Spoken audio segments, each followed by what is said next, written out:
हम साइंटिस्ट के रूप में सोच रहे थे तो हम साइंटिस्ट बन गए, डॉक्टर के रूप में सोच रहे थे डॉक्टर बन गए, सोशल वर्कर सोचते सोशल वर्कर बन गए, आज हम एडमिनिस्ट्रेटर बनना चाहते हैं वैसे सोचने लगते हैं।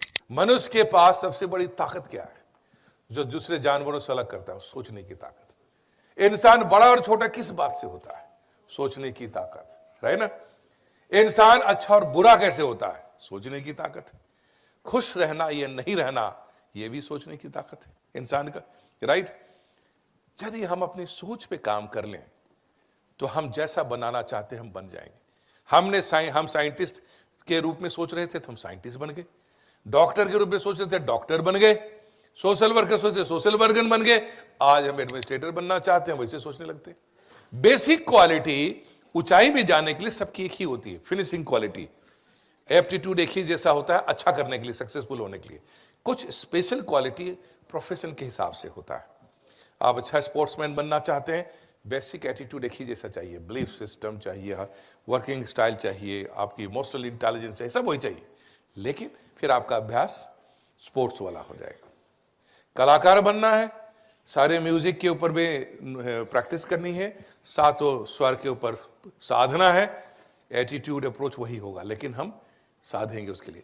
सिविल सर्विसेज बनने के लिए ABC ऑफ थिंकिंग, मतलब जब भी डिसीजन लोगे फास्ट लेना होगा। कोई घटना घट गई, सांप्रदायिक आंदोलन हो गया, एक्सीडेंट हो गया, समस्या आई, आप ये नहीं कह सकते मैं पढ़ के आता हूं समस्या क्या है फिर देखते हैं। आप ये भी नहीं कर सकते थोड़ा रिसर्च कर लेते हैं कि क्या हुआ। आप कहोगे तुरंत बताओ कैसे क्या घटना हुई, एक्शन।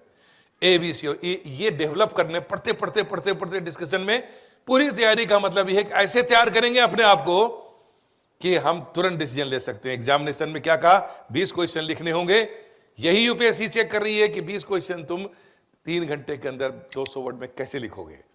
यही चीज आगे काम आएगा जब आप ऑफिसर बन जाओगे, फास्ट डिसीजन लोगे। उसी प्रकार से आपके आएगा दूसरा मैटर, ABC ऑफ लिसनिंग। अभी आप बैठे हुए, क्यों बैठे हुए इतना आराम से? क्योंकि आप सुन रहे हो मेरे बात को। And what is listening and hearing? Hearing वो है कान खुला है, आवाज पड़ रही है, सोते हैं तब भी आवाज पड़ती है, जागते हैं तब भी आवाज पड़ती है, राइट? अधिकांश लोग क्या करते हैं? हियरिंग करते हैं। लिसनिंग कौन करता है? जो लिसनिंग हियरिंग के साथ थिंकिंग भी करता है, राइट? एक होता है कि घर में आप कहीं गाना चला दिए, बज रहा है, आनंद वो ले सकता है जो गाने को सुन रहा है, एक लिरिक्स को भी सुन रहा है, एक एक शब्द को भी सुन रहा है, वो तो म्यूजिक आनंद ले सकता है, बाकी तो शोर है, ठीक है? आप इतने देर से इतने आराम से क्यों बैठे हुए हैं? क्वालिटी क्यों है? आपके अंदर लिसनिंग स्किल है। और मैं खुश हूं इस बात से कि मुझे उम्मीद नहीं थी कि नागपुर में इतना ज्यादा डेडिकेटेड बच्चे हैं। आपकी बात को लेके मैं बहुत खुश हूं, ठीक है? यू आर सो इनग्रॉस्ड, आप इतना ज्यादा डेडिकेटेड हुए हैं, आपकी लिसनिंग स्किल है। और यही देख करके मेरी इच्छा जाग गई कि नागपुर में अब एक सेंटर बनाएंगे। अब नागपुर में एक सेंटर बनाएंगे और जबरदस्त सेंटर बनेगा यहाँ, और मैं पर्सनली बार बार आऊंगा, राइट?